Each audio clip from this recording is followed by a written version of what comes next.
Halo teman-teman, selamat datang kembali di seri Filsafat Ilmu dan Epistemologi. Hari ini kita akan membahas tentang Plato dan teori pengetahuan yang unik yang dia miliki. Apa itu? Teori pengetahuan menurut Plato adalah bahwa belajar itu bukan memperoleh sesuatu yang baru. Jadi kalau kita belajar, itu kita tidak berarti kita mempelajari sesuatu yang baru, tetapi belajar itu artinya mengingat kembali apa yang sudah ada dalam jiwa kita. Nah, konsep Plato ini yang kemudian dikenal dengan nama anamnesis, atau satu teori di mana basis pengetahuan manusia itu adalah ingatan. Nah, ini kan cukup menarik nih ya. Jadi, orang itu ketika belajar bukan karena sebelumnya dia tidak tahu. Tidak, dia tahu, tetapi itu hilang ketika dia lahir dan kemudian dia mengingat kembali. Nah, teman-teman, tentu saja untuk memahami ide Plato ini yang mungkin tampak menjadi aneh, itu kita harus mengerti dulu tentang konsep dunia ide dalam filsafat Plato. Karena kalau kita mempelajari dunia ide dalam pikiran Plato, kita akan tahu bahwa konsepnya tentang belajar sebagai anamnesis ini tadi, atau mengingat kembali ini menjadi tidak tampak aneh. Jadi gini, Plato itu kan percaya bahwa realitas kita ini, atau kenyataan kita ini terbagi menjadi dua. Satu adalah dunia indrawi, atau dunia yang bisa kita serap secara indrawi, disebut juga sebagai dunia fenomena. Dunia yang bisa kita sentuh gitu loh ya, bisa kita tangkap lewat pandangan kita, yang bisa kita alami sehari-hari. Nah, dunia fenomena ini sifatnya sementara, kemudian dia berubah-ubah dan tidak sempurna gitu.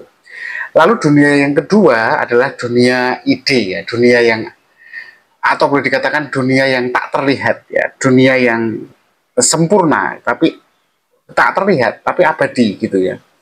Nah, di tempat itulah, di dunia ide itulah, itu terdapat ideal dari segala sesuatu. Jadi segala, kalau saya boleh katakan itu konsep ya, konsep dari segala sesuatu yang ada di dunia fenomena itu ada di dunia ide. Misalnya meja, kita bisa melihat meja gitu ya. Nah, di dunia ide, tadi dunia fenomena, di dunia ide itu kemejaan. Gitu. Manusia kita lihat kan di mana-mana. Tapi kemanusiaan atau konsepnya manusia yang ideal itu ada di dunia ide. Nah, begitu pula dengan keindahan, keadilan, dan kebenaran yang murni. Segala yang abstrak itu adanya di dunia ide. Maka teman-teman, menurut Plato, sebelum kita lahir ke dunia ini, itu jiwa kita itu sebenarnya sudah pernah melihat dunia ide, toh, dunia yang yang sempurna itu ya. Dan kita akhirnya juga sudah tahu sebenarnya tentang kebenaran sejati sebelum kita lahir ke dunia ini. Nah, ketika kita lahir, disitulah kita terlupakan semuanya itu, bersih dari ingatan kita yang kosong gitu ya. Nah, teori anamnesis Plato itu maksudnya adalah ketika kita hidup dan kita belajar untuk mengetahui segala yang sempurna itu, bukan gitu berarti kita menemukan hal yang baru di dunia fenomena, tetapi kita mengingat kembali apa yang sudah kita ketahui sebelumnya. Kenapa? Karena jiwa kita ini menurut Plato asalnya dari dunia ide, dan semua pengetahuan sejati sudah ada dalam diri kita. Nah, tidak ada informasi yang baru kalau menurut Plato. Segalanya hanya masalah mengingat kembali. Nah, ilustrasi teori anamnesis itu kayak begini. Jadi, awalnya bagaimana dia bisa sampai ke teori dia tentang anamnesis. Jadi, dalam dialog yang terkenal, yang dia tulis ya, yang judulnya Meno, itu lewat eksperimen yang dilakukan Plato ketika bertemu seorang budak kecil yang sama sekali budak kecil itu tidak, atau seorang anak tapi budak itu ya, kan berarti nggak pernah sekolahan ya teman-teman. Nah, seorang budak kan kayak sekolahan. Dia itu sama sekali tidak tahu tentang geometri. Nah, dalam dialog itu kan Plato itu selalu menuliskan dialog antara Sokrates, ya, kisah-kisah Sokrates yang berjumpa dengan banyak orang. Nah, salah satunya dalam dialog Meno itu, si Sokrates ini bertemu dengan seorang anak kecil budak bernama Meno. Nah, Sokrates itu bertanya pada anak itu tentang bagaimana caranya menggandakan, ya, bagaimana caranya menggandakan luas sebuah persegi. Awalnya jelas ya, wong anak itu baca tulis saja nggak bisa ya, dia pasti bingung ya, dan pasti salah menjawab. Tapi dengan serangkaian pertanyaan demi pertanyaan, Sokrates membimbing anak itu untuk akhirnya menemukan jawabannya sendiri. Nah, dari situ apa yang bisa disimpulkan? Pertama, anak itu tidak pernah belajar geometri sebelumnya, tapi ia bisa menemukan jawaban dengan cara berpikirnya sendiri. Lah kok bisa? Karena menurut Platon yang ketiga, eh, anak itu punya pengetahuan sejati yang ada dalam jiwanya, yang hanya hilang karena dia dilahirkan. Tetapi ketika itu dia dibantu untuk mengingat kembali, maka pengetahuan sejatinya tentang geometri itu keluar. Jadi itu bukti bahwa pengetahuan sejati sudah ada dalam jiwa kita sejak sebelum kita lahir. Nah,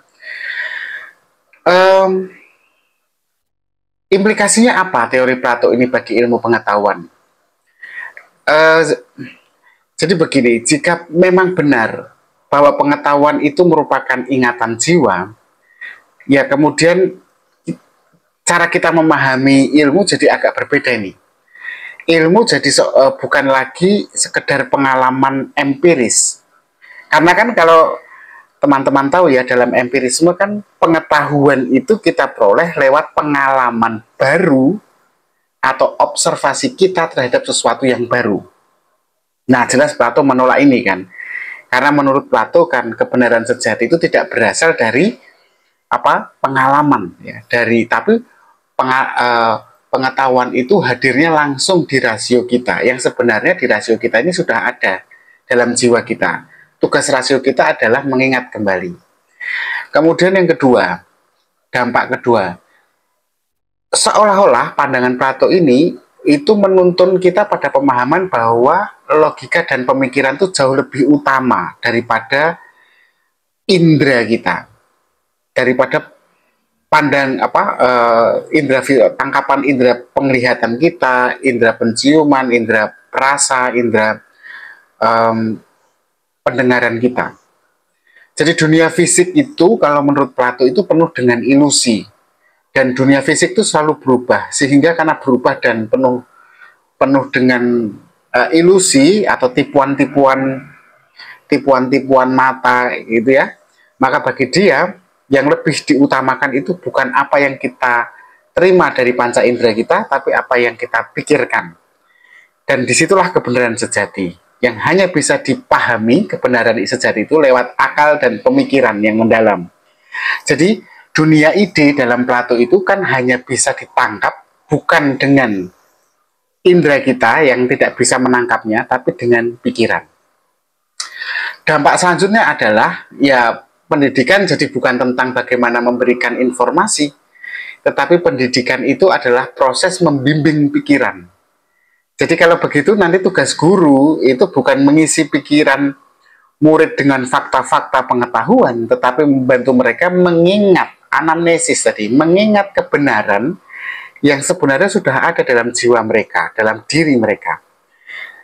Nah, metode ini kan mirip dengan Sokrates dalam dialog Meno ya, yang bertanya untuk menggali jawaban dari si anak kecil budak itu tadi, yang sama sekali belum pernah tahu tentang geometri, tapi akhirnya bisa menemukan jawaban yang sangat geometris.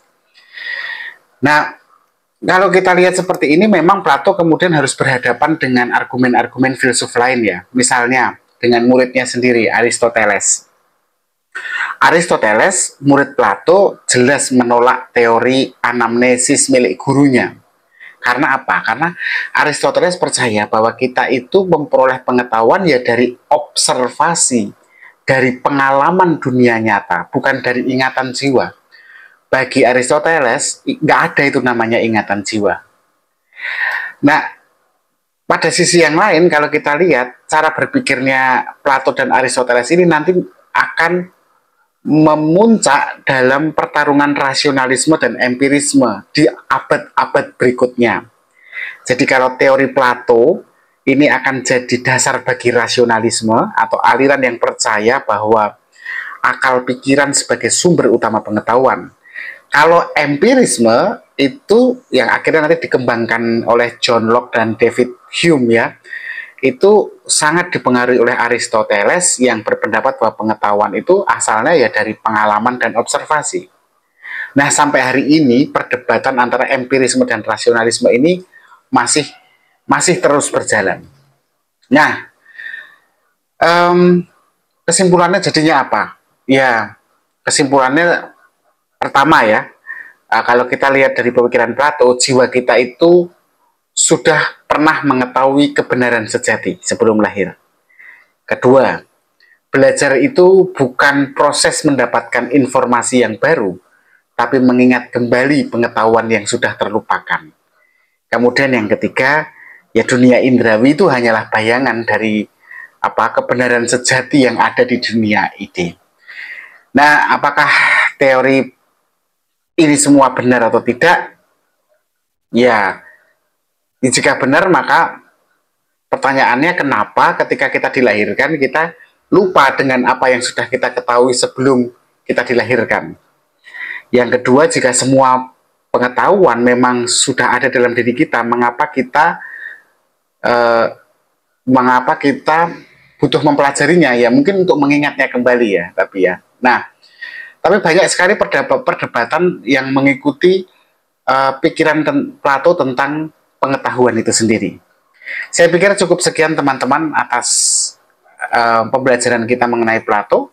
Terima kasih sudah mengikuti video saya. Kita ketemu lagi di video berikutnya yang akan membahas tentang muridnya Plato, Aristoteles. Terima kasih, tetap berpikir kritis.